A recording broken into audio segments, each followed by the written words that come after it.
Ақтөбе қаласы номері 24-ші лингвистикалық мектеп гимназиясының 2-ші В сынып оқушысы Сәдуақасының туған. Абай Құнанбаев өлең сөздің патшасы. Өлең сөздің патшасы, сөз сарасы, қиыннан қиыстырар ер данасы. Тілге жеңіл, жүрекке жылы теп-тегіс жұмыр келсін айналасы. Өтен сөзбен бұлғанса сөз арасы, ол ақынның білімсіз бейшарасы. Айтушы мен тыңдаушы көбі надан, бұл жұрттың сөз танымас бір парасы. Әуелі хаят, хадис сөздің басы, қосарлы бәйт мысал келдарасы. Қисынымен қызықты болмаса сөз, неге айтсын пайғамбармен он алласы. Мешіттің құтпа оқылған құламасы, мінәжат уәлилердің зарналасы.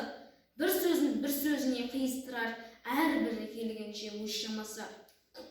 Өлеңге әркімнің ақпар таласы, сонда да солардың бар таңдамасы. Іші алтын сырттығымыз сөз жақсысын, қазақтың келістірер қай баласы. Бұрынғы ескі биді тұрсам барлап, мақалда байта деген сөз қосарлап, ақындары ақылсыз надан келіп, көр жерді өлең қыпты жоқтан қырмап.